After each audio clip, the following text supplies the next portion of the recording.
I was told I no longer belonged in the house I built my life around. The words came from my daughter, Silas Crowley, spoken loud enough for the neighbors to hear as she stood beneath the front porch light. I was 76, Silas Crowley, once. A photojournalist who had carried a camera through wars and protests, and now I was being told to leave my own studio, my own memory vault, by the child I had carried on my shoulders to those same demonstrations I once recorded. She didn't whisper. She announced it like a public decree. Maeve, my eldest, had always carried herself like a businesswoman more than a daughter. At 44, she was sharp, ambitious, and in that moment she was cold enough to make my bones ache in a way no battlefield ever had.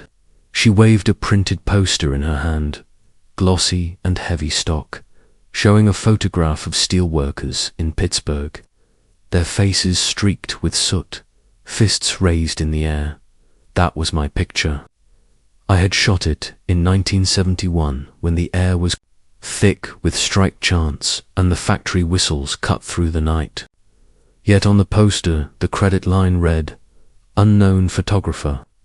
Her voice was flat as she pasted the poster to the front door of my house, the very door I had sanded and painted with my own hands 40 years ago.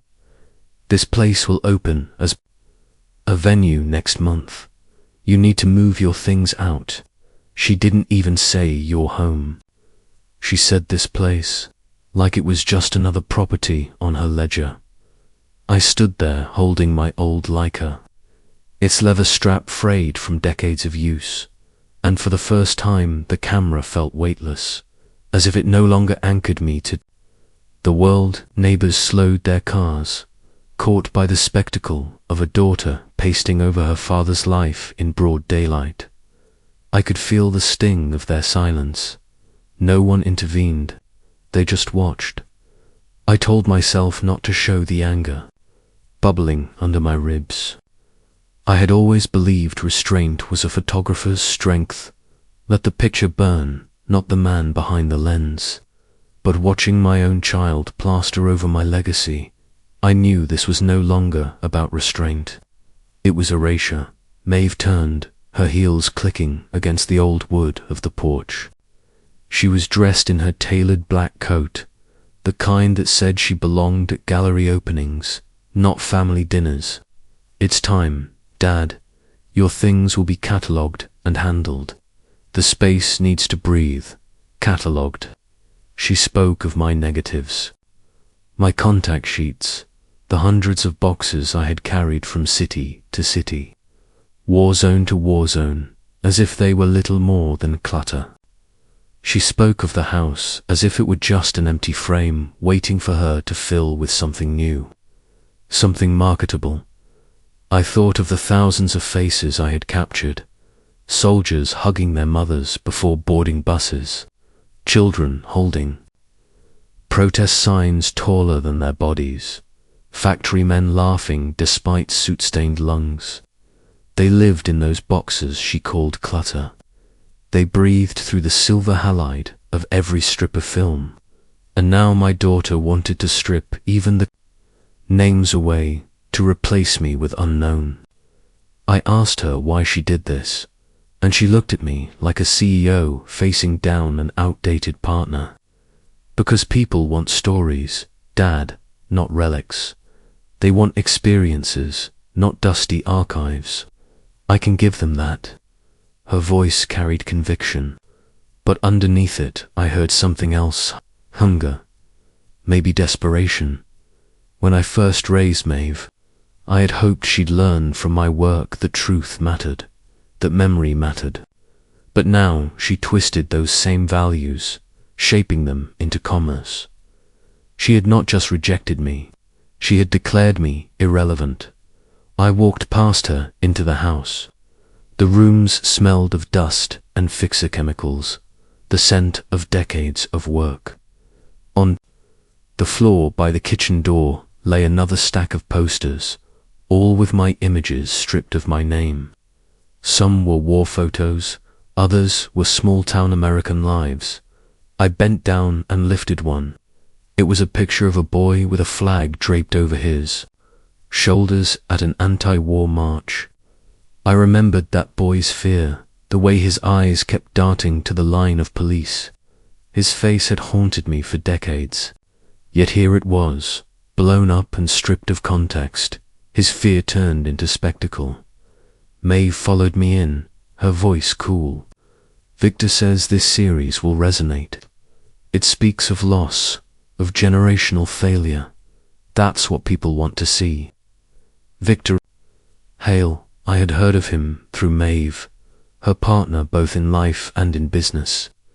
A curator known for stirring controversy by reassembling the past into something grotesque and provocative. He thrived on distortion, on bending memory until it screamed. And now he had my negatives in his hands. I thought back to the wars I covered, to the protests where tear gas burned my lungs, to the strikes where men bled for wages barely enough to keep their children fed. I had held the line with nothing but a camera, and now my own child was aligned with a man who profited from turning those sacrifices into museum spectacles. I asked her when she had planned this. She didn't hesitate. Since last year, Michael agreed, and you were too busy staring at your contact sheets to notice. Michael, my son, younger than Maeve, always lost in schemes that never worked. The mention of his name was another. Cut Maeve's eyes didn't waver. Dad, you had your time. Let us have ours. The house isn't your sanctuary anymore. It's the stage for something greater. Greater. To her, greatness meant an audience, sponsors, ticket sales. To me, greatness had always been in the small moments, the laugh of a worker, the prayer of a soldier, the silent defiance of a protester staring down riot shields. Greatness was truth, not spectacle.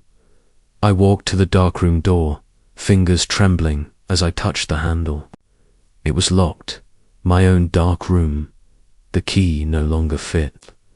She had already changed it. Standing there, I felt a silence heavier than any war zone I had walked through. In Saigon, I had heard mortar. In Chicago, I had heard police batons hitting shields. Here, I heard only the click of a lock that no longer turned for me. I turned back to Maeve. She stood firm, arms crossed, chin raised. I saw in her the little girl who once begged me to let her click the shutter of my Leica, who laughed when the film advanced with its mechanical snap. That little girl was gone. In her place was a woman who saw her father as an obstacle to be cleared away. I walked out to the porch. The poster with my photo stared back at me, its bold type promising an exhibition that erased my name. My hand went to the paper, but I didn't tear it down. Not yet. I pressed it flat against the door, feeling the cold gloss under my palm. I wanted the neighbors to see it. I wanted them to know what had been taken from me. In that moment, I realized the betrayal was not just about a house, not just about film. It was about memory itself. She wanted to rewrite it, to own it, to make it hers. I stood there, the old Leica heavy against my chest, and for the first time in years I raised it and clicked the shutter. I photographed the poster, the words unknown photographer stamped over my own work, with my daughter's shadow falling across it. It was the first picture of my new life, the first record of the war I hadn't known I would have to fight. And as the shutter echoed faintly, I thought, if they want to erase me, then I will make the erasure itself. My subject, this was not just a house anymore. This was the battlefield where I would show the world who I was, when the locks changed on my darkroom. I knew Maeve had not acted alone. A few days later, I discovered whose hands had guided hers. Victor Hale came to the house, not with subtlety, but with the pride of a man who believed he was rescuing something from obscurity. He was younger than me by decades, Maeve's companion in both business and life, a curator with a reputation for reassembling memory until it suited whatever narrative could draw the largest crowd. He carried himself like an author arriving to sign his own book, even though the pages were mine. He stepped through my doorway as if it had already been his for years. In his arm was a sleek laptop, the kind that gleamed like a mirror in the morning light. He placed it on my dining table, the same table that had once supported trays of developer and fixer, and turned the screen toward me. There, lined up in neat digital rows, were the photographs I had taken across half a century.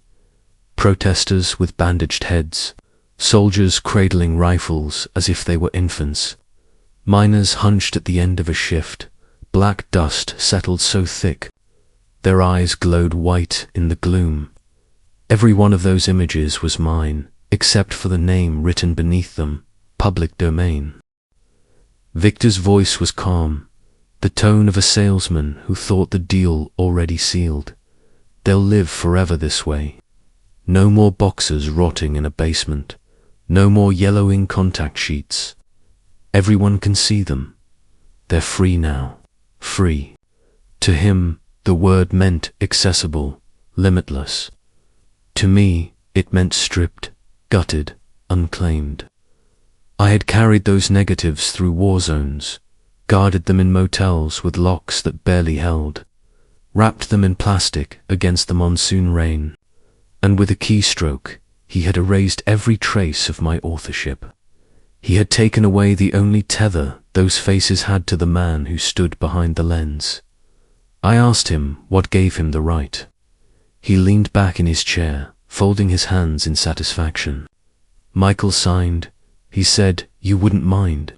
He said you never intended to sell them anyway. My son. His name burned on my tongue, though the truth of his betrayal had not yet fully set in. Victor had brought it to the table like a garnish, not the main course, but enough to season my rage. I told Victor those images were not relics. They were not trinkets to be thrown into the marketplace for scavengers. They were testimony. He smiled the way a man smiles when he thinks he has already won. Testimony is what I create. People need stories. They don't care who clicked the shutter. They care what it makes them feel. And what it will make them feel is loss. Generational collapse. Fathers who failed. That is the language of now. He said it with conviction, but I heard the emptiness behind the words. To him, faces were clay to be molded. To me, every wrinkle, every scar, every bent shoulder carried a life lived. He wanted to bend them until they broke. I rose from the table and walked to the shelves where boxes of negatives still sat untouched. My hands traced the cardboard edges, brittle from years in storage. On each box was a label in my hand, dates and places written with black marker. Saigon, 1968. Chicago, 1972. Youngstown, 1975. I had written those labels when the moments were still hot, when the smell of smoke or sweat still clung to my jacket. Now Victor looked at them as though they were nothing but inventory. Maeve entered. As if on cue, she wore the same black coat as the day she nailed my exile to the door. She kissed Victor's cheek, then stood beside him like an ally returning to the field. She looked at me not with shame, but with certainty. Dad, you should be proud. People will finally see your work. They'll see it everywhere. Everywhere, yes, but as what? As untethered relics floating without anchor, interpreted and misinterpreted until no truth remained. I thought of Pastor John Harris, the man who had baptized both Maeve and Michael, who had once come to my house after Sunday service and told me that photographs could be prayers in their own way. small invocations of memory. I went to see him. That evening, my hands shaking as I held a single print one of my oldest of a miner lighting a cigarette with hands trembling from exhaustion. John was older now, stooped but still steady in his speech. I showed him the print. He studied it quietly, then asked why I was unsettled. I told him what Maeve and Victor had done. He shook his head. Perhaps it is time to let them go. Perhaps the photographs are not yours to hold anymore. Maybe they belong to the world. I wanted to accept his words, but I could not. I had seen too many truths rewritten in smoke and slogans. If I surrendered, my life's work would become fodder for people who cared nothing for the faces I had known. I left the church with the print tucked under my arm, the night air cold on my skin. The street lights buzzed, and for a moment I felt as though the world had shrunk, pressing me into silence. But silence had never been my craft. Light was, shadow was, the shutter was. I understood then that the erasure Victor had begun was not the end. It was the beginning of another record, one I would have to make without anyone's permission. When I returned home, Maeve and Victor were gone, but the laptop remained on the table, still glowing. I sat before it, staring at my life displayed, in neat rectangles. Each image clicked open to a caption stripped of truth. Workers in decline. Youth without purpose. Lost soldiers. Those words were not mine. They were his, reassigning meaning with the arrogance of someone who had never felt the tear gas in his lungs, never crouched in a trench with bullets cracking overhead. Pressed the space bar, advancing from image to image. With every frame, I felt both fury and clarity. They had taken my name, but they had not taken the negatives. Not yet. The boxes still lined my shelves, each strip of film carrying proof, not just of moments, but of my existence. The public may see public domain, but I still carried the originals. I shut the laptop and carried it to the porch. The winter air cut against my face, sharper than any reprimand. I set the machine on the wooden rail and watched the screen. Dim. For a moment I considered smashing it to the ground, but that would have been too loud, too final. Instead I closed it gently, as if tucking away a child already lost to me. I walked back into the house and locked the door with the spare key they had not yet stolen. Then I went to the dark room, turned the handle, and felt again the sting of the lock refusing me entry. I rested my forehead against the door. On the other side of that wood were thousands of frames of history. For now, they were safe. But I knew, with Maeve and Victor's ambition, it was only a matter of time before they came for those too. I whispered to the dark, though no one heard me, you may call them free, but I will show them what freedom truly costs. The next day, I loaded the Leica with fresh film. My hands trembled as I advanced a lever, but the sound steadied me. The war had shifted. The front line was not in Saigon, not in Chicago, not in the mills of Ohio. It was here, in my own house, and the enemy was not faceless. It bore the eyes of my daughter and the grin of her partner. I knew Victor hadn't acted without someone in my family giving him permission. That suspicion hung in the air like a storm waiting to break. A week later, the thunder finally struck. Michael came to the house, his shoulders hunched, his eyes darting around like a man who had borrowed too much and could not pay it back. He had always carried a weakness in his spine, and as soon as he stepped into the kitchen, I felt the weight of his guilt before he opened his mouth. He stood by the counter, his hand on the chipped wood as if steadying himself. "Dad," he began, his voice rough, "I need to tell you something before you hear it from anyone else." That was his way, confessions delivered only when there was no longer any way to hide. I sat across from him, the Leica on the table, between us like a silent judge. He stared at it, as if the lens could see through his excuses. Finally, he said it. I signed the papers. I gave Victor permission to digitize the negatives. The words landed heavier than any bullet I had heard. Snapped past me in war. Signed. Permission. He had handed away half a century of memory, as if he were pawning off a ring. I didn't speak at first. Silence has power, more than shouting, more than fists. He squirmed under it, rubbing his hands together, trying to fill the air. I was broke. The creditors wouldn't stop calling. Maeve said there was money in the archive, that no one was doing anything with it. She said it would be better if it was put to use. I thought of the countless nights I had spent hunched over trays of chemicals, waiting for an image to appear out of darkness, careful not to breathe too hard on the surface of the water. Every print had been earned with patience, discipline, and faith that truth deserved to be seen clearly. And now, with a stroke of a pen, my own son had sold them for quick relief from his debts. I asked him how much. He swallowed hard, avoiding my eyes. When he finally spoke, the number was small, pitiful, an amount that might have paid a few months' rent, no more. A lifetime of work exchanged for less than the cost of a used car. I leaned back, trying to steady my breath.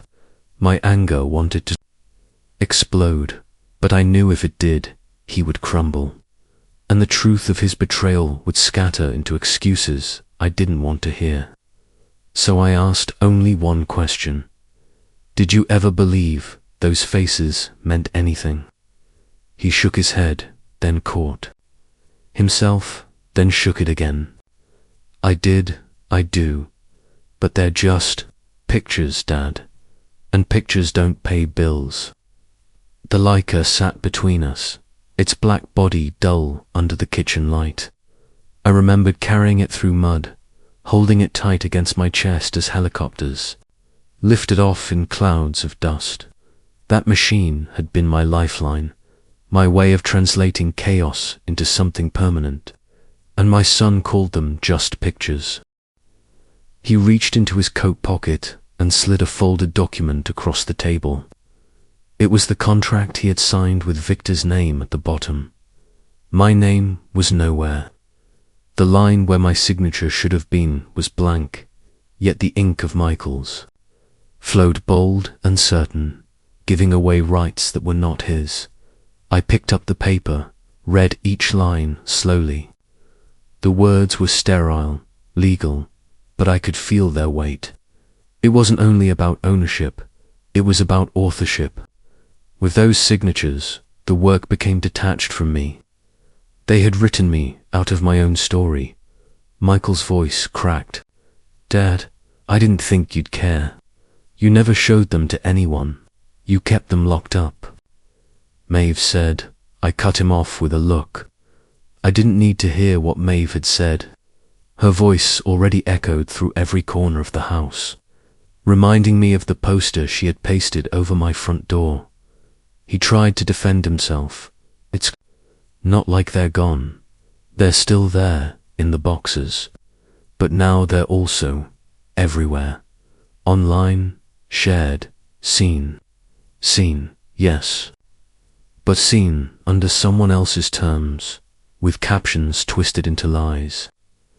I thought of the miners who had begged me not to show their faces until the strike was over. The soldiers who had whispered their names into my ear before I clicked the shutter, hoping they would be remembered as more than uniforms. Those promises had been broken by my own son's hand. Michael's eyes were wet now, but I felt no sympathy. Regret was easy once the damage was irreversible. He whispered, I needed help. Dad, Maeve offered it. I thought you'd forgive me. I rose from the chair, the contract in my hand. I walked to the stove and struck a match. The flame hissed, and for a moment I considered feeding the paper into it, letting the fire swallow his betrayal. But then I thought of Victor, of Maeve, of the archive now floating free of my name. Burning the paper would not erase what had already been done. I blew out the match and laid the contract flat on the table again, pressing my palm against it. Michael stood frozen, waiting for my judgment. I spoke slowly, my voice even. Forgiveness is not mine to give. You didn't just betray me. You betrayed every man, woman, and child in those frames. You sold their truth for pennies, and that debt will never be paid. He left the house with his head down, his figure shrinking as he walked down the street. I watched him until he disappeared, then turned back to the shelves of negatives. The boxes seemed heavier, as if the betrayal itself had seeped into the cardboard. That night I sat at the dining table with the Leica in front of me and thought of the war. Correspondents I had once known. Some had died in the field, others had their work stolen, many had been forgotten. But I had believed my archive would survive intact, that the truth I carried would remain uncorrupted. Now, I realized survival meant nothing if the meaning could be rewritten by those with smoother tongues and quicker hands. I took out a strip of negatives, held it up to the lamp. The frames glowed amber, each square a frozen heartbeat. I saw the boy in the anti-war march, his small fists clutching the pole of a flag too large for his shoulders. I remembered his fear, the way he glanced back at the line of riot police. That fear was mine now. The fear of being erased, of being forgotten, of being reduced to unknown photographer. I placed the strip back into its sleeve and locked it in a drawer. My son's betrayal had carved another scar, but it also carved a path. If they wanted to strip me of my authorship, then I would fight not by holding on to the past, but by making it undeniable. The next morning I loaded film into the Leica again. My hands shook, not with weakness, but with resolve. I stepped outside and photographed the poster still glued to the front door, the one with my image credited to no one. I photographed the cracks in the sidewalk where my children had once played hopscotch. I photographed the empty street where Michael had walked away from me, shoulders bent under guilt. Every frame was evidence. Evidence of betrayal, evidence of erasure, evidence of a father still standing. And as I wound the film forward, I whispered to myself, if they think they can bury me, I'll turn their shovels into the story. It was a cold morning when Elaine came to my door, her arms crossed tight against the chill, her eyes shifting as if she wasn't sure whether to step inside. She had her mother's sharp cheekbones, but there was hesitation in her that Maeve never carried. She was 19, still caught between imitation and defiance. A student trying to find her own language in the world of art. When I opened the door, she didn't greet me with affection or anger, only a quiet urgency that unsettled me, more than either would have. She carried a tablet under her arm. Without asking, she walked to the dining table where I had sat so many nights with my Leica and my boxes of negatives.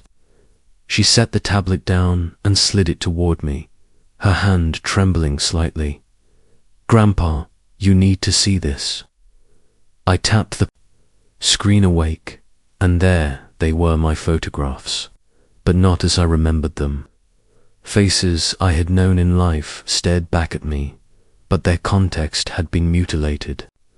A young man holding a sign against the Vietnam War, his eyes lit with fear and resolve, now bore a caption that read "Aimless Youth, a Lost Generation." A steel worker resting at the gate after a strike, sweat glistening on his skin, was framed as America's broken men. Each image carried not the truth of its moment, but a sneer, as though the people I had witnessed had been reduced to warnings, examples of decline. Elaine stood behind me, her voice low. "They're showing this at the campus gallery," Mum said. "Victor curated it. Everyone thinks it's authentic, but it doesn't look right. It feels twisted." I looked closer. Some photographs had been cropped so tightly the context disappeared. A mother cradling her child after a protest was cut to show only her exhausted face, without the police lines in the background that explained her weariness. A boy playing in the rubble of a demolished factory was framed to look like a vagrant, stripped of the laughter that had shone in the original. Even worse, I saw seams where there should have been none, shadows where my Leica had never cast them. Victor hadn't just cropped, he had altered. My hands clenched the edge of the table. I had photographed with a vow. No staging, no manipulation, no deceit. If the light failed, I let it fail. If the moment blurred, I let it blur. Truth was not always beautiful, but it was whole. Now, staring at the screen, I felt as though someone had torn pages out of a sacred book and rewritten them in mockery. Elaine's voice shook. "They told us at school, this is the story of your generation. They say it proves how badly people failed, how your work shows a country collapsing under its own weight. But that's not what you meant, is it?" I didn't answer immediately. I thought of the miners, the protesters, the soldiers. I thought of how they had trusted me to carry their images into the future without distortion. And here was the future, already spitting on them. Finally, I said, "No, that is not what I meant. That is not what happened." Elaine sat across from me, biting her lip. I knew it. Something felt wrong. It's like they want us to despise everything that came before us. Like you're the villain of your own archive. I studied her, wondering if she was here out of guilt or defiance. Perhaps both. But in that moment, I saw in her a flicker of conscience I had not seen in Maeve or Michael. She wasn't here to save me, not yet, but she was searching for the truth buried under the noise. I asked her if Maeve knew she had come. She shook her head. She'd kill me if she did. She says you're clinging to the past, that you don't understand what the world wants now. But I can't stop thinking about those faces. The way they look in your prints. They're human. In Victor's show, they're just props. The word stung. Props.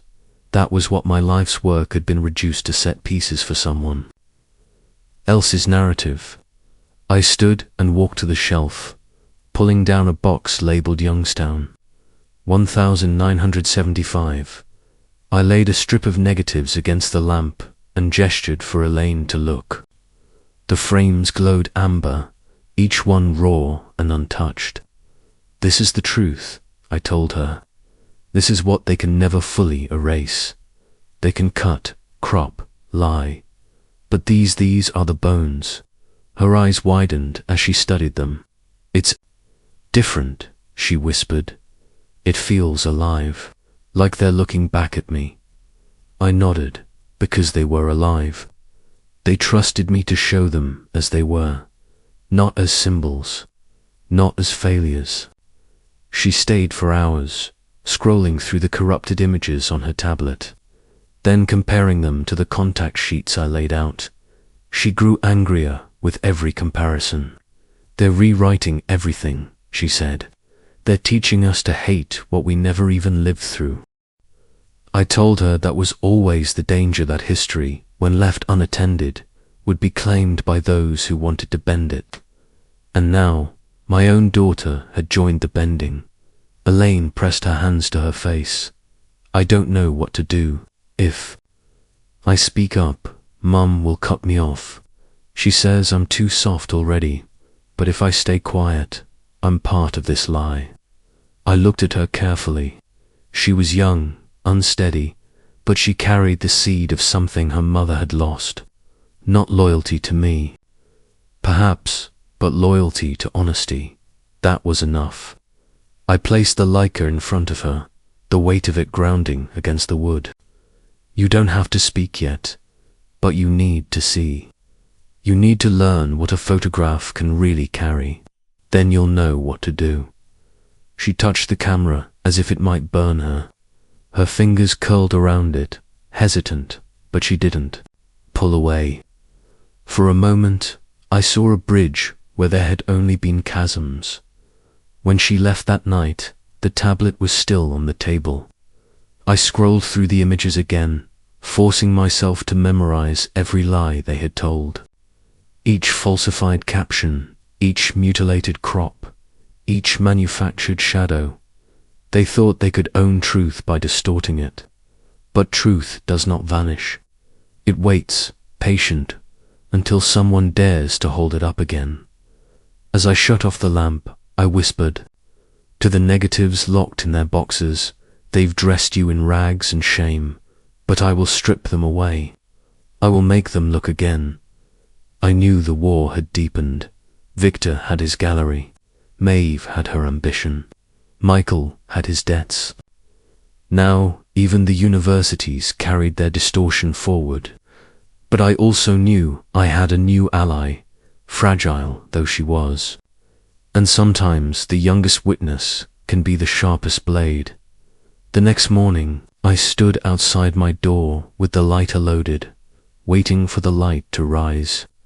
The posters from Maeve's exhibition still hung on walls around the town, credits erased, history mutilated.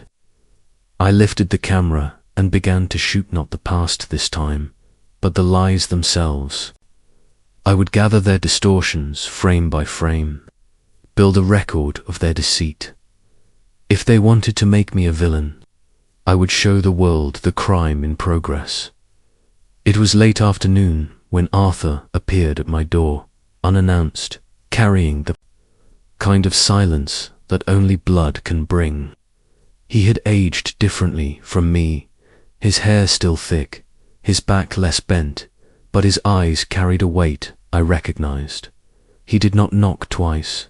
He knocked once and waited, as though certain I would open. When I did, he simply said, "We need to talk," and stepped inside without asking.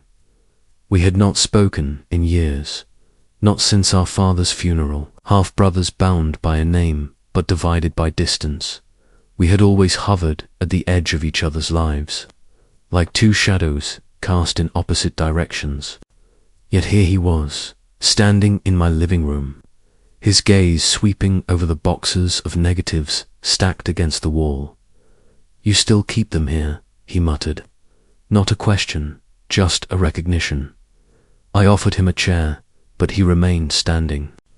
"They're saying a lot out there," he went on, "about you, about the archive. I thought you should hear something before it spreads further." My patience was thin, worn down by Maeve's ambition, Victor's manipulation, Michael's betrayal, Elaine's tremors of doubt. I wasn't ready for another voice in the chorus. Still, I waited, because Arthur had never been a man to waste words. He walked to one of the shelves and laid his hand on a box labeled Detroit. 1968. "You remember this one," he said. "Riots, smoke, soldiers in the street. They call it your most important work." I remembered the fire in the alleys, the way the smoke curled into the summer air, the boy with the bandaged head staring at me as if my lens might save him. That photograph had been printed in magazines around the world. It had followed me my entire life. Arthur turned back to me, his expression hard. "Not all those photographs are yours."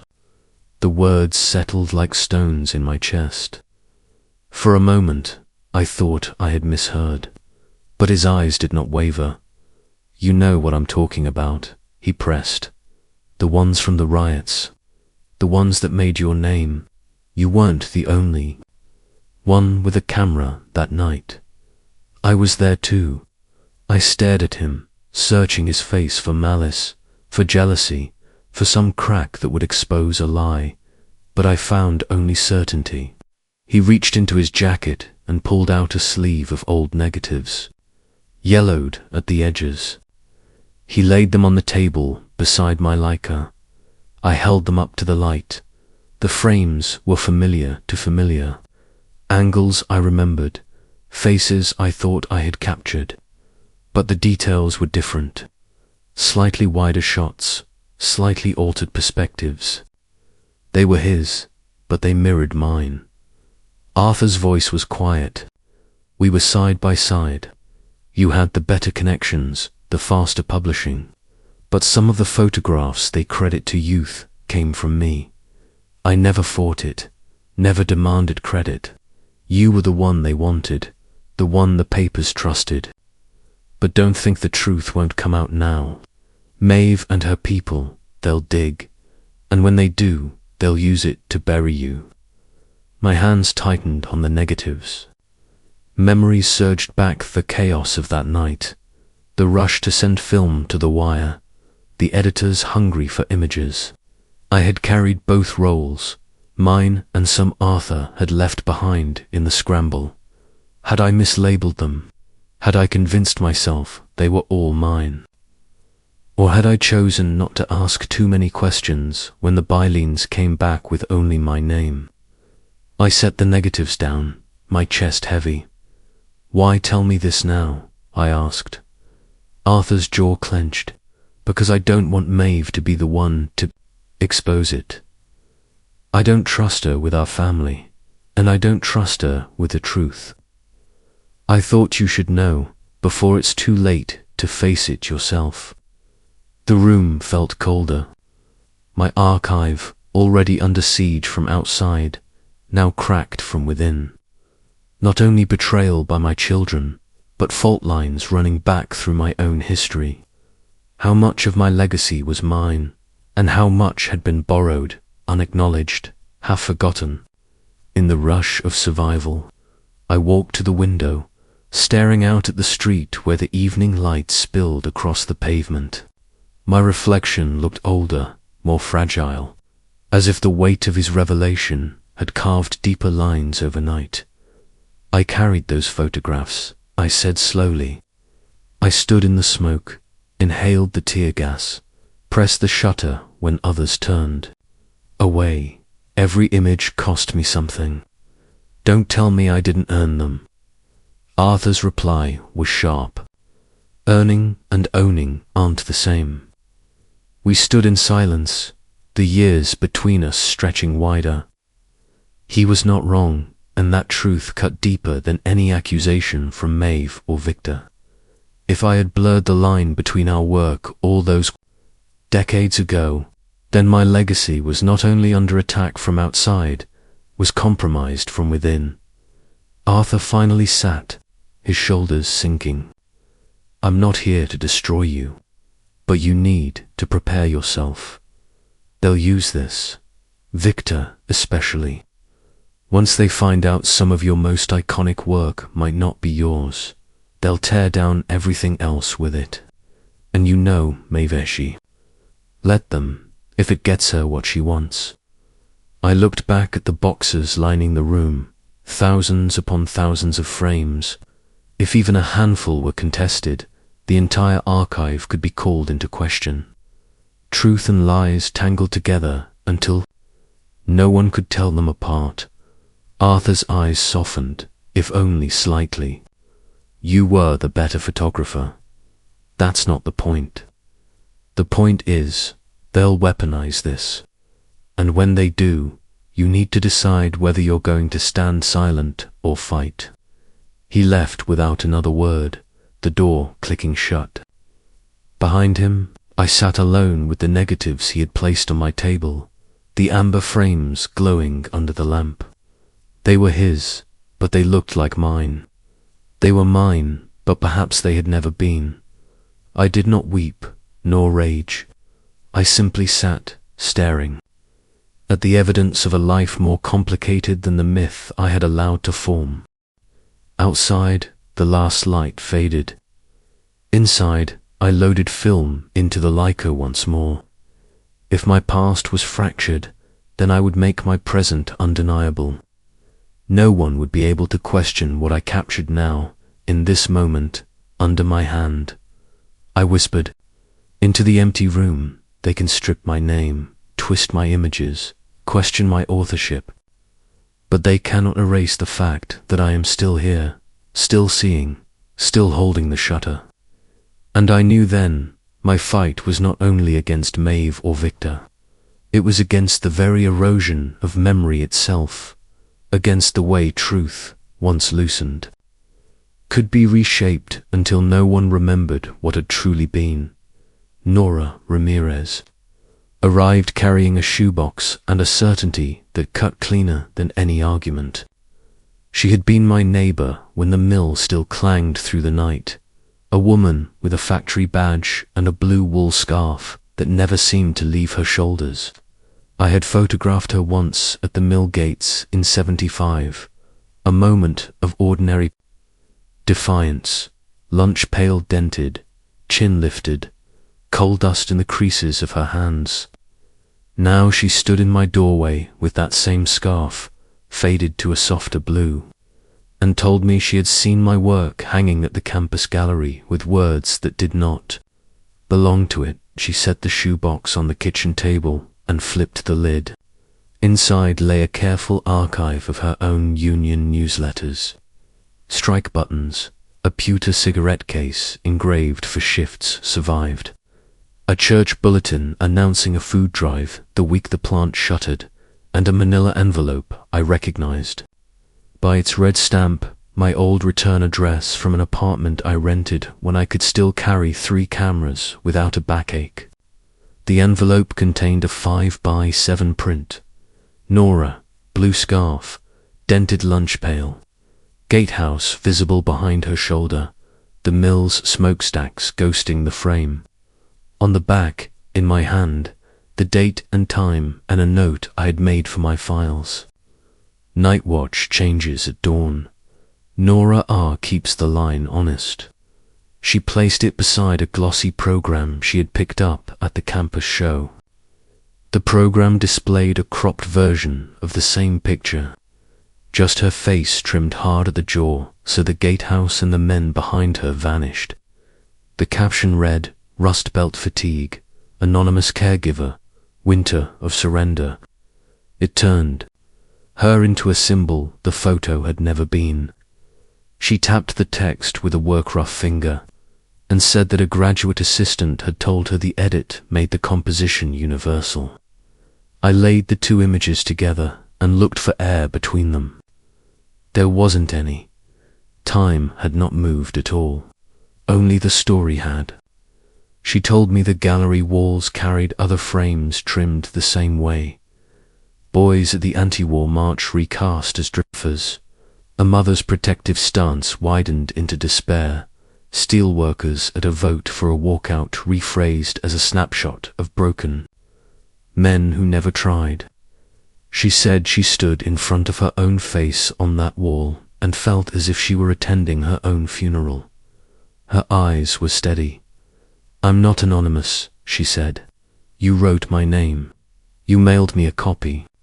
You told me what the picture said so I could keep you honest if you tried to say something else later. Do you remember?" I remembered I had sent prints to people when I could, one for them, one for my filesers if that paper could bind us to a shared account of what happened. It had always felt like a small safeguard, a receipt the future might need. Nora pulled another item from the shoebox, a clipping from the local paper, yellowed at the edges.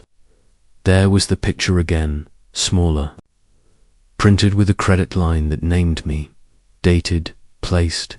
The article quoted the union steward who had stood just out of frame. She slid the clipping under the program from the gallery, So the competing captions sat nose to nose. Her voice did not rise. It didn't need to. Evidence was doing the talking. She asked if I would go with her to the gallery, not to protest, with signs or shout at students who hadn't been born when the mill closed, but to stand beside the frames and place names where someone had scraped them off. She said she would bring her union badge and that blue scarf and the church bulletin. That pinned the date even if memory wanted to slide. She said the least the pictures could do was carry their subjects upright. We went that afternoon. The campus was bright and cold, the sidewalks busy with a world that believed everything began now. The gallery had white walls and clean track, lighting the language of neutrality that makes even lies look sterile and precise. A young woman at the desk looked up from her book and recognized Nora's scarf. She called it a beautiful piece of costume. Nora didn't flinch. The wall held my decades like a catalogue, protest lines, loading docks at dusk, children seated on their parents' shoulders, a flag lifting in wind that smelled of machine oil and snow. But the frames had been arranged too. Grind the faces down to a single note. Resignation. Even the fights looked quiet. Even the laughter had been trimmed to a weary curve. Standing in that light felt like standing under bleach. Nora walked straight to the photograph that had brought her to my door. She placed her union badge on the floor beneath the frame and stepped back so the badge sat like a small anchor in the white space. A student approached to tell her nothing could be placed near the art. Nora answered that it wasn't near the art. It was part of what the art claimed to show. She asked for the curator. Victor was not there. A graduate fellow came instead, a young man with careful hair and a quick smile practiced to diffuse trouble. He explained that the show was about themes and the spirit of a place, not about individuals. He said de-emphasizing names made the pictures speak to more people. He said the cropping improved the line of a shoulder and the slant of a jaw, that the eye needed direction. I told him the eye also needed ground to stand on. I pointed at the area where the gatehouse had been sheared, away, erasing the setting where men had voted to hold the line and had. I pointed to the missing hands of the two women behind Nora who had linked their arms with hers. Without those details, the image had been converted from a record into an argument. He said the change was subtle. Nora stepped forward and read. My handwritten note on the back of her print. She read the date aloud, the time, the weather. She read keeps the line honest. The room had more truth in it after that. A few visitors stopped to listen. One older man peered close at Nora's badge and said he had worked the forklift in the sheet yard and remembered her scarf because it never did lie flat. He pointed to another frame and named his friend leaning there at the edge. The graduate fellow frowned, as if the intrusion of witnesses created static in the speaker. He had set up to broadcast a mood. Nora reached into the shoebox and took out the church bulletin. She held it under the frame so the date printed on its margin lined with the caption the gallery had written. Then she asked the young man to adjust his words accordingly. He did not. He offered to add a small card that said an alternative. Perspective, she told him. Perspectives were for arguments. Dates were for calendars. Names were for people. I felt something unstick in me then, not forgiveness, not vindication, but a sense that the air had another density available, one knot. Mixed with solvent and glue, I moved along the wall to where the protest series hung. One frame had always lived in my bones. A boy with a flag half swallowing him as he tried to stand on his toes to see a speaker above the crowd. The gallery's caption named him a lost son. I had written the boy's name in my old contact. Sheet margins because his mother had pressed it into my hand at the march, saying, "If you print it, don't forget him." I wrote it then with a pen on the edge of the program in letters big enough to read from 3 feet away. A student beside me mouthed the name, unfamiliar and human compared to the phrase on the wall.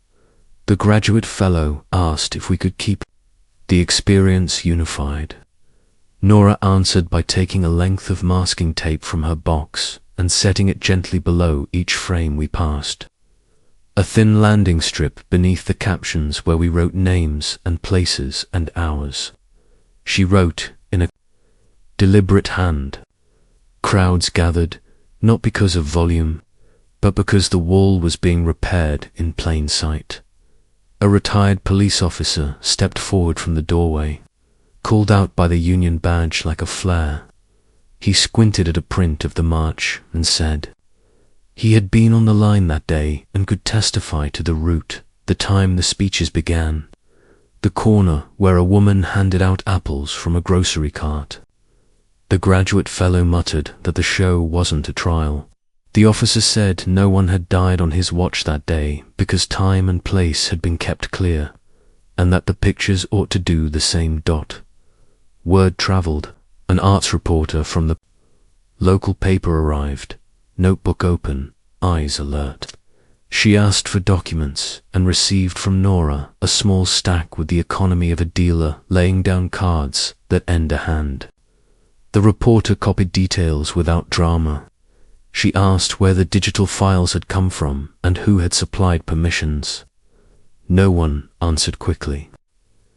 The graduate fellow said everything was cleared through a platform that labeled the images as free for all to use. The reporter wrote that down too. I stood a few steps apart and watched the faces shift. Strangers weighed Nora's certainty against the clean labels on the wall and found her the heavier thing. Young people who had been told they were looking at archetypes began to look for relatives. A woman traced a finger along the air below, a picture of a wedding party outside the Union Hall, and whispered a last name. I recognized from a caption I had once typed for the Wire. She asked if there was a way to see the uncut frame. I told her there was. She asked if I had it with me. I did not, but I knew which box held it, which sleeve, which row. The knowledge rose in my chest like a breath. I had been holding for years. Nora addressed the small crowd without raising her voice.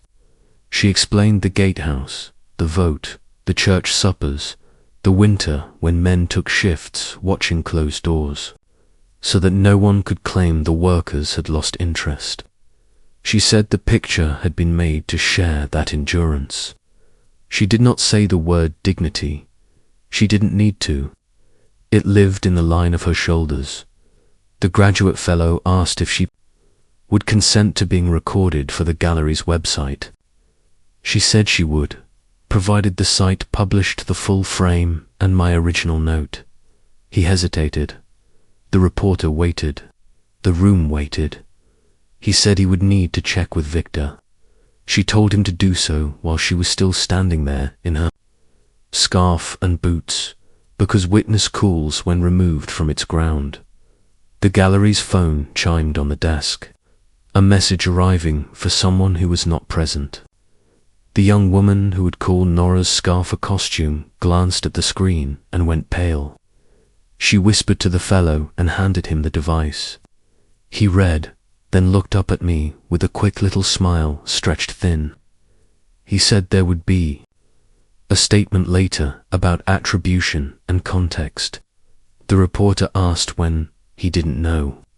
Nora placed her palm flat on the wall under her face and held it there, until the young woman at the desk looked away. We left as the light changed outside. That hour when brick warms and the sidewalks soften. Nora walked with me to the curb and told me she had more names, addresses, a list of families who still kept the prints I had mailed them decades ago. She said the town kept better records than anyone gave it credit for, and that old lunchboxes, made excellent safes. She said people would come if I asked, not out of loyalty to me, but because they wanted their side of the ledger upright. Then she placed the blue scarf in my hands and told me to keep it until the pictures had their names back. So you remember who is inside them, she said, back at the house. I set the scarf on the table and took down the boxes that matched the gallery's selection. I pulled contact sheets, traced the grease pencil I had used to mark frames 40 years ago, and started to build the ledger Nora had promised. Names on one side, places on another, times in a column that tightened the threads into a net. I rang the first number she gave me. A granddaughter answered and ran to fetch an old man who remembered handing me coffee outside the gate the morning the vote ran late. He cried when I said his name, not with shame, but with relief that someone had asked for it. I worked until the lamplight thinned. For the first time since Maeve had pasted her decree to my door, I felt the ground shift under my feet in a way that did not threaten to swallow me. The archive was no longer a room of boxes. It was a map of living roots. I was not alone on it before I slept. I walked to the front door and tore down the poster with unknown photographer stamped below my work. I did not crumple it. I laid it flat on the table, pinned one edge with Nora's pewter cigarette case and the other with my Leica, and wrote in thick black ink the names we had gathered that afternoon. Nora Ramirez, Joe Vega Forklift, Luz and Alma linked at the elbows. Officer Greenfirst on post. St. Luke's Bulletin, February 8th, 1975. Underneath, I wrote a line that would guide the rest of what I had to do. The picture is the place. The names are the key. The next morning, I carried the scarf in my pocket and walked to the church where Pastor John kept a notice board by the front steps. I pinned a small card to it. Not a plea, not an announcement, just a question written cleanly. Were you in these photographs? Bring your name by afternoon. Scrap paper had been taped around it with numbers and notes. By evening, a woman stood under the board holding an envelope like the ones I used to send, waiting for someone to ask what was inside. I asked. She handed me a print I had forgotten I'd ever made her husband laughing through coal dust. On the back, my handwriting. Naming him, she touched the ink with 2 fingers and said, "It's been waiting for you." I thought of the campus gallery's wall and understood what had begun. They had the files. I had the witnesses. They had the caption. I had the ledger. They had airless white. I had breath and time and people who remembered the smell of the mill when winter made the smoke sit low. When night came, I placed Nora's scarf on the back of a chair and loaded the Leica again. I photographed the shoebox on the table, the Union badge glinting under the lamp, the print with my note, the poster renamed by the weight of inked human beings. The negatives would dry by morning. I would file them, label them, send copies to the people whose names I had written. And then I would open the door and let them in. The headline came to me through a neighbor's copy of the Sunday paper, Legacy or Exploitation. The faces behind Silas Crowley's lens. I didn't need to read more to know who had fed it. Maeve had finally drawn her blade in the open. She was no longer content to erase me from the captions. She wanted to hollow out the work itself, to present every frame as theft. She stood on the courthouse steps in a sharp coat, microphones angled toward her, and declared that my archive was not a record of solidarity, but a career built on stripping dignity from the poor, the broken, the voiceless. They played the clip. On local television, I watched her lips shape the words exploiter, predator, profiteer. The crowd behind her nodded, as if she were telling them something they already suspected. The reporter framed me with grainy black and white stills. Children in rubble after a bombing. A steel worker asleep on a bench. A line of men with hollow eyes waiting at a soup kitchen. The images had once spoken of survival, of breath pulled stubbornly through cracked ribs. But with Maeve's voice draped over them, they hardened into evidence against me. She claimed I had used these people's suffering to build a reputation, that my Leica was not an eye but a scalpel, cutting them open for the world to gawk at. She said the time had come to re-examine the ethics of old men with cameras, who pretended to be guardians of truth while trading in grief. Calls came within hours. A journalist I had known 40 years ago asked if I had ever paid my subjects. A radio station left a message demanding I account for the children in Saigon, the miners in Kentucky, the widows on the picket lines. Social media filled with sharp words and pixelated copies of photographs I hadn't seen in decades. My name sat between hashtags that carried rot. Some defended me, but most had already chosen their side. The daughter, poised and eloquent, against the father, silent and dated. I didn't call Maeve. I didn't beg or rage. Instead, I pulled boxes from shelves and set them across the floor. I slid contact sheets under lamplight, followed grease pencil marks back to the edge of frames, searched for the notes I had scrawled in margins. Names, dates, context. I wanted the ledger intact before the fire spread further. But as I worked, I felt the poison of her words crawl under my skin. Could she be right? Had I leaned too hard on faces too tired to refuse? Had I pocketed their dignity and claimed it as my own? That night, Elaine came by, a backpack slung over her shoulder. She was pale from the storm outside, but her eyes held defiance. She set down her phone and showed me clips circulating among her classmates. Professors debating whether my work should still hang. Students accusing me of voyeurism. Hashtags turning into chants. She said Maeve had rallied the campus by presenting herself as the heir correcting her father's sins. She's winning, Elaine told me quietly, and she knows it. I asked her what the students believed. She hesitated before answering. That the photographs stripped people down to victims. That art should lift rather than expose. That I had been another old man feeding off the world's pain. She said she didn't agree, but she was one voice in a flood. The next day, I walked to the gallery. They had mounted new placards beside the photographs, documented without consent. Images of the dispossessed, taken by one who benefited. I watched visitors murmur to each other, eyes no longer on the subjects, but on me, the ghost behind the camera. A young man turned and asked if I was Crowley. I said yes. He asked why I thought I had the right to show a boy's grief to strangers. I told him I thought grief deserved witnesses. He shook his head. Or maybe you needed it more than he did. I left before security could be called. Outside, the air felt sharpened, as though even the wind had been honed against me. Maeve's press machine worked quickly.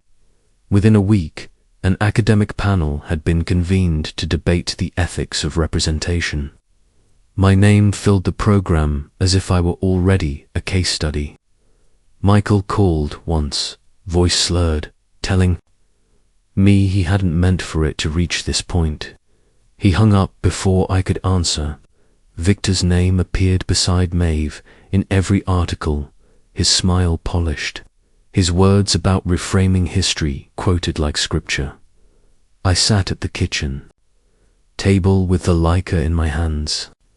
Its lever was cracked, its metal worn smooth by decades of sweat, but it still felt alive. I remembered the weight of it during marches, during firefights, during funerals. It had never lied to me. The lies had come later, from captions and curators, and now from my own blood. Nora returned one evening, scarf drawn tight against the wind. She had seen the headlines, heard the speeches. She told me not to flinch. "They can accuse you of theft," she said, "but they can't erase the fact that I was there. I gave you my name. You wrote it. You didn't steal it." She placed her shoebox on the table again, the artifacts heavier than before. She was ready to stand, but she warned me, once the crowd decides a man is guilty, truth alone may not set him free. I thanked her. After she left, I stayed awake through the night, arranging prints on the floor, building a counterweight to Maeve's story. For every frame she called exploitation, I laid down another that carried laughter, resilience, the stubborn spark that had kept people upright. I wasn't innocent, no photographer is, but I knew the ledger wasn't as crooked as she wanted the world to believe. By dawn, I had decided, if Maeve wanted a trial in public, I would not hide. I would bring the ledger forward, not as defense, but as testimony. Let them weigh it. Let them see the names. Let them hear the voices. And if they still chose to call me thief, then at least I would not have abandoned the people whose faces I carried. The morning paper arrived with another headline, "Daughter of famed photographer calls for removal of father's work." Beneath it, a quote from Maeve. "This is not about silencing him. It's about freeing those he silenced." I folded the paper, set it beside the Leica, and prepared myself. She had cast me as the predator. Now I would answer not with fury, but with the weight of truth stacked frame upon frame until even her polished words could not carry their own reflection. I opened the garage before sunrise and laid the first print in the light. Not the photographs the world had memorized, but the ones I had kept close because they held breath instead of spectacle. I cleared the workbench, swept silver dust from the floorboards, and hung a run of twine from nail to nail. The paper curled gently as it dried, fiber-based sheets that carried more weight than screens ever would. I printed small on purpose. I wanted people to lean in. Elaine arrived with a box of clothespins and the nervous energy of someone crossing a line inside her own family. She didn't speak much. She moved carefully among the trays, her sleeves rolled, her hair tied back to keep from brushing wet emulsion. I asked her to mount the ledger wall, butcher paper taped along the cinder block with a pencil tied to a string so no one could walk away with the evidence. She drew columns the way I showed her. Names, places, hours, a note for weather. She wrote the heading I had been repeating to myself for days. The picture is the place.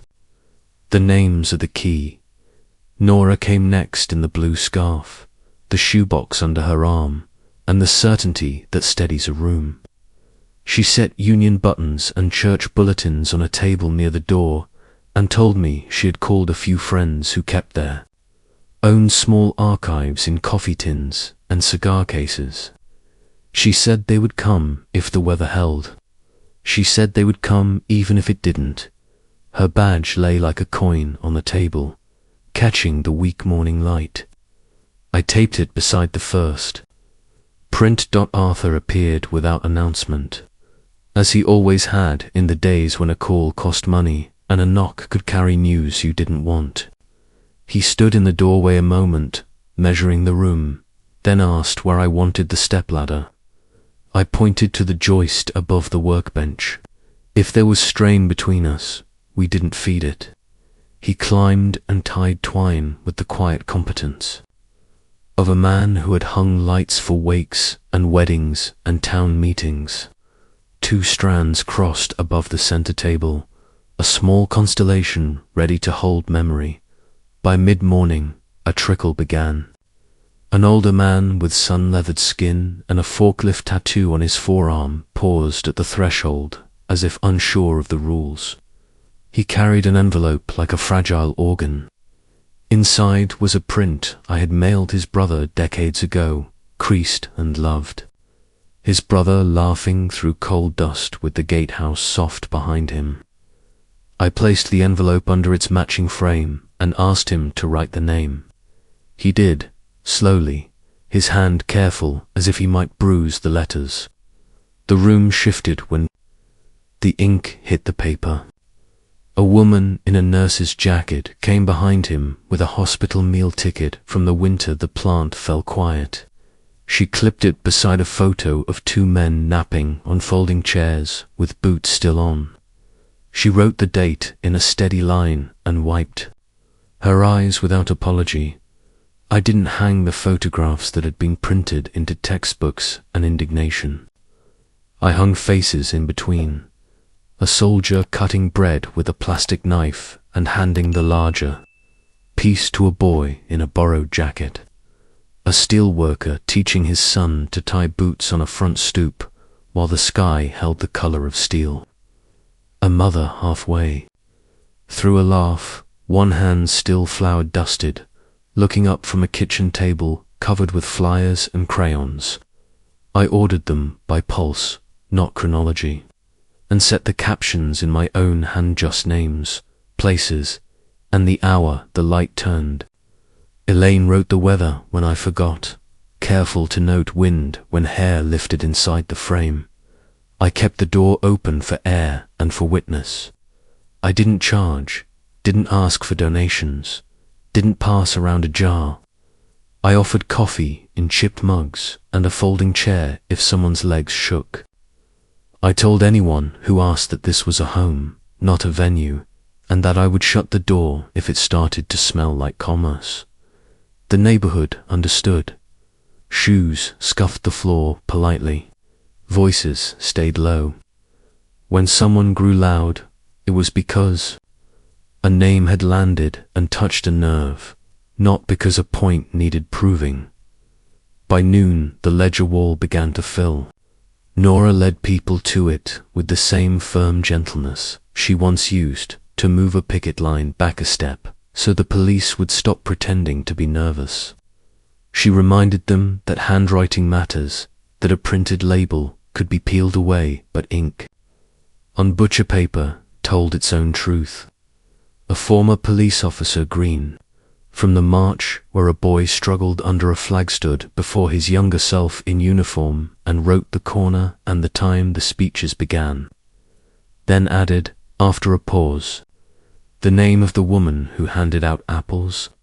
He pressed the pencil into the paper until the tip blunted. He stood back and nodded once, not to me but to the day itself. The reporter from the local paper returned with a camera that clicked like an old typewriter. She did not interview me first. She asked Nora for dates, then turned to the man with the forklift tattoo and the nurse in the jacket. She photographed their hands as they wrote. She took a picture of the contact sheets, thumbtacked to the joist, and the clothespins biting gently into the prints. When she finally asked for my comment, I said I had none that would fit in a column. The ledger was the comment. She smiled like someone who had been waiting to hear that Elaine moved through the room without calling attention to herself. She switched out prints to dry, reset clothespins, kept the coffee from turning bitter. When she found a boy from her campus staring hard at the photo of the mother with flour on her hands, she didn't explain anything. She pointed to the ledger, and the boy wrote Ruth Delgado kitchen phone on the wall with a 6-foot cord. June 12, 1973, rain threatening. He stared at the paper after he finished, as if surprised his hand had told him more than his head knew. By mid-afternoon. The garage held a quiet pressure, the kind that comes when ground is being reclaimed without a fight. A whisper moved through. The crowd that Maeve might arrive, that Victor might come with a camera and a grin, that someone from the campus might shut us down. No one left. They made room for new shoulders and shifted to let older knees find chairs. I kept printing. The water in the tray fogged the air with a chemical honesty I trusted more than any. Press release. Maeve arrived when the light slanted low enough to make every dust mote visible. She came in with daytime TV makeup and the tolerance of someone, expecting a mess she could call unseemly. Victor shadowed her with a phone lifted, already filming as if the footage had a foregone conclusion. Michael lingered on the driveway with his hands jammed into his jacket, a boy again, unable to enter a room where names had weight. I didn't greet them. I pinned another print and stepped back. Maeve took the room in with a quick sweep and chose a point of attack photograph of two men laughing with their arms around each other after a night shift, hard hats askew. She read the caption and said a staffer could not confirm consent, that no release existed, that my hanging the frame here invited harm. She spoke to the room as if cross-examining it. Victor's camera listened greedily. Nora answered before I could consider whether to speak. She told Maeve the names herself, then pointed to the ledger entry written an hour earlier by one of the men's daughters.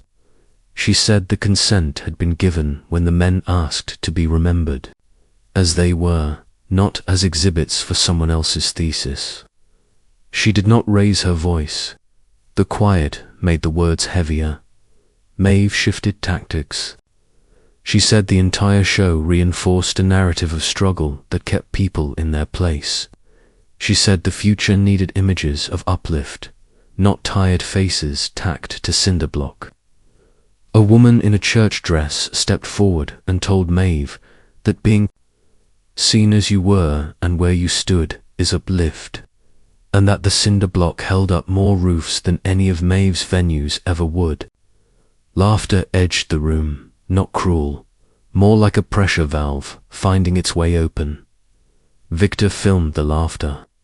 It did not flatter him. Arthur moved from the ladder to the door and stood in the opening so the afternoon wind could pass through, without carrying the show into the street. He didn't look at Maeve. He studied the twine, the pins, the way the prints hung steady despite people moving beneath them. His silence did work on our behalf that words could not. The reporter took notes without glancing at Maeve's camera. She asked Victor where he had obtained the digital files he covered with captions that severed the pictures from their names.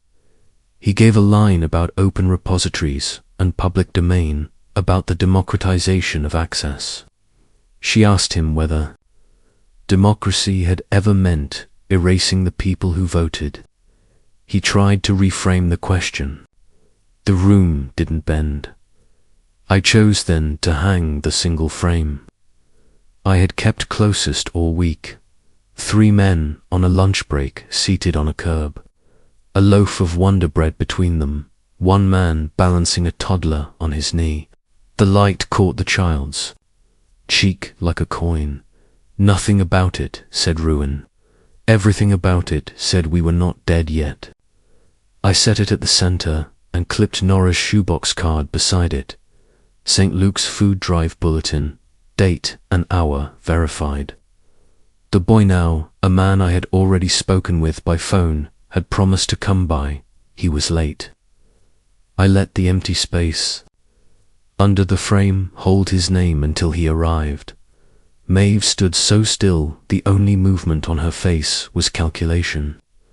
Victor filmed close, eager to catch a tremor in my hand. It didn't come. Elaine stepped to the ledger and wrote slowly so the room could watch the letters form. Lunch break Union Hall, Kerbrico Perez, sharing bread child on knee, Tomas. She added the hour and the weather. She turned and met Maeve's eyes, and I saw something pass between mother and daughter that would have to be answered in another room on another day. But for now, ink darkened paper, and the room decided who to trust. The man with the forklift tattoo raised his hand as if asking permission in church. He said he had come without knowing what side he was on because he had heard my name all week, like a rumor with a knife's edge.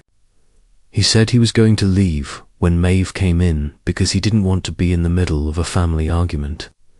Then he pointed to the ledger and said the argument had walked into a town that kept its own records.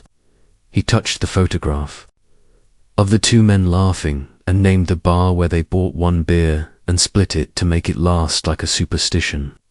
He wrote the bar's name under the caption. His hand didn't shake. Michael finally stepped inside. He kept his eyes on the floor until he reached the table with the contact sheets. His mouth opened once, closed, then opened again. He told the reporter that the digitization had been his fault, that he had signed when no one else would, that he did not understand then what it would mean when words and names were stripped from images. He did not ask forgiveness. He did not cry.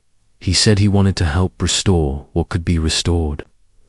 Maeve's head turned toward him as if she had been slapped without warning. Victor filmed the angle he thought would save them. It lowered itself against the garage like a shoulder. I turned on the single bulb above the workbench and the room drew closer. People leaned in to read the pencil strokes, to find their names among neighbors, to add the corners and the sounds and the food that had been served when the photo was made. Someone brought a pot of stew. Someone brought rolls. No one brought speeches. I hung the last print of the night at the entrance, the poster Maeve had pasted to my door weeks earlier, my photograph with unknown photographer beneath it now, mounted and altered by the day. Across that lie ran lines of handwriting, thick where the pen had passed twice, thin where a hand had struggled. Names crossed the word unknown until it vanished under ink. Nora Ramirez, Joe Vega, Officer Green, Ruth Delgado, Rico Perez. Tomas. I signed nothing. I didn't need to. Before I closed the door, I looked out at the street I had photographed that morning when all this was only a plan. Cracked sidewalk, porch lights coming on, a neighbor's dog exhaling steam. I raised the Leica one last time and made a frame of the garage with the bulb haloing the prints. The ledger crouched under a dozen hands, the scarf draped over a chair like a flag at rest. I advanced the film and set the camera down. The house grew quiet after the last visitors left. Elaine rinsed the trays and stacked the mugs. Nora gathered her shoebox but left the badge on the table. Arthur took the ladder down without a word and leaned it against the wall the way you lean a tool you know you'll need again. Michael wiped the table with a dish towel like a man washing an altar he'd damaged by accident. When they were gone, I stood alone with the ledger wall and read what the town had written. I didn't sleep. I sat with the negatives hanging from the line, the prints drying, the pencil dulling to a comfort in my hand. I thought of Maeve's face tightening when the room refused her. I thought of the boy in the picture who hadn't arrived yet, now a man whose name waited under his childhood. I thought of morning and what it might bring. I didn't rehearse an ending. I prepared a room. At dawn, I took down the dry prints and filed them, labeling each sleeve in a block hand, and made a note to send copies to the names on the ledger, with a letter that said nothing grander than thank you for standing. I brewed coffee and set out 3 mugs.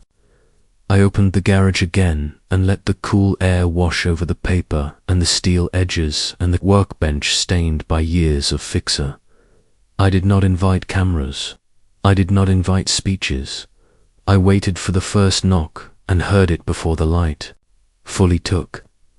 The man from the lunch picture stood on the threshold with the child from his knee now grown to my height beside him. He looked past me at the frame with their names.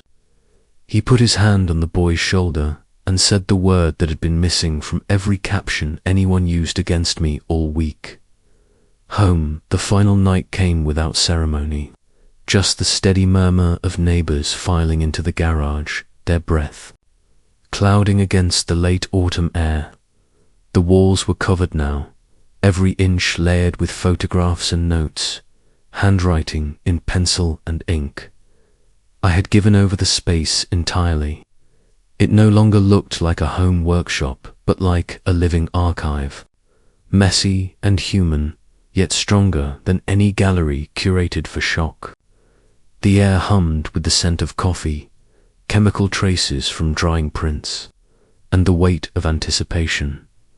Elaine moved quietly among the visitors, guiding them to the ledger wall, steadying a hand here, offering a clothespin there. Nora stood near the entrance, greeting each face, making sure no one left without adding a name or a detail. Arthur leaned against the stepladder, arms crossed, keeping his watchful silence. Michael lingered in the back, still uneasy. But he stayed.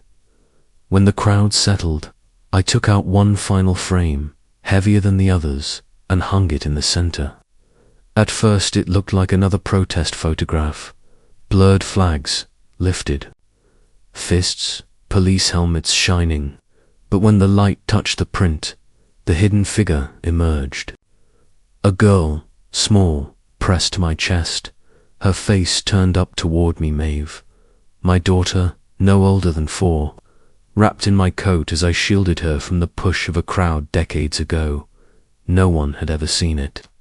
I had tucked it away, too personal, too dangerous to release when my work was in circulation. But it had waited, and tonight it spoke. The room inhaled as one. Elaine reached for her mother's name on her lips, but didn't say it. Maeve herself stood near the doorway, rigid, her jaw set, her eyes betraying the recognition she couldn't stop. Victor lifted his phone higher, intent on spinning it, but the gasps around him drowned whatever caption he could later invent. The ledger was waiting, and the names of that protest crossed out, erased in Maeve's exhibition, were here, intact, reinforced by those who had stood there themselves. I turned toward her and spoke for the first time all evening. This is not about who owns memory. This is about who lives inside it. You can strip my name, but you can't erase yourself from what you were. For the first time, Maeve had no words. She moved forward as if to tear the photograph down. But Arthur stepped between her and the frame, not with force, only with the kind of immovable patience she could not push aside. The room wasn't hostile. It was simply unwilling to bend anymore. Then, as though the night had saved a second revelation, a man in a grey coat entered with a folded stack of papers. He was a journalist from the city, one who had followed Victor's trail of grants and found the holes. He spoke plainly, reading out dates and signatures that showed funds redirected, documents falsified. The phone in Victor's hand dropped an inch. The crowd murmured. Elaine handed the man a chair, and he laid the records out for anyone who wished to read. In minutes, Victor's authority was gone. He was no longer a curator shaping memory. He was another fraud who had gambled on spectacle. Maeve's voice finally broke through. She said the exhibition at the university had been designed to confront the past, to challenge sentimentality, to profit from what the old guard refused to let die. But the words rang thin now. Her allies had melted away, her partner exposed, and the photograph of her as a child pinned her to the wall more effectively than any accusation could. She left without waiting for rebuttal, her heels sharp against the concrete. Victor hurrying after her, the phone dangling powerless in his hand. The garage settled into a softer silence. I looked at the photo of Maeve again, not with triumph, but with the recognition that even when she wanted to sever herself from me, history had already bound us together. No exhibition, no erasure, no invention could untie it. Pastor Harris arrived. Near the end, placing his hand gently on the ledger wall, his voice low, not sermon, but simple truth. What's written here cannot be undone, and what's lived here is yours to share, not to hoard.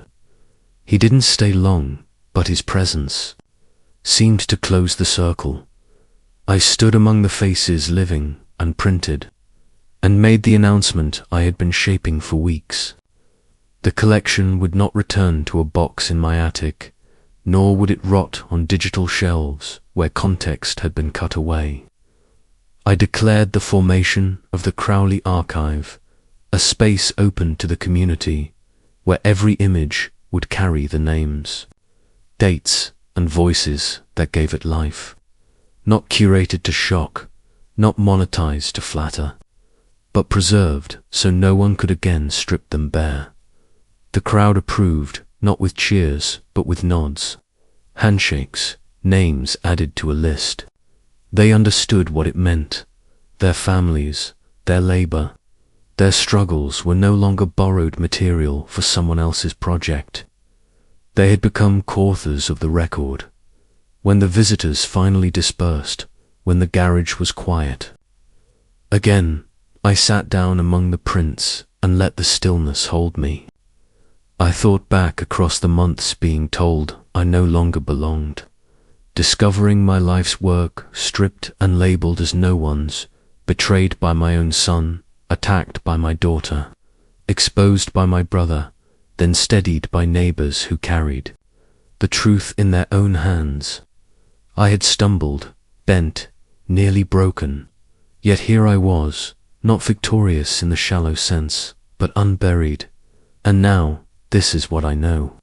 Family can wound deeper than any enemy. Betrayal at that level strips you bare, because it is supposed to be your refuge.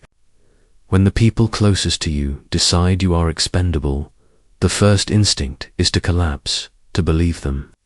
But memory, real memory, has its own stubborn life. It doesn't need permission to exist. It waits, sometimes in silence, until the right moment forces it into the open. What I learned is not comforting, but it is true. Forgiveness is optional, survival is not. You do not owe your betrayers reconciliation. You owe yourself continuity.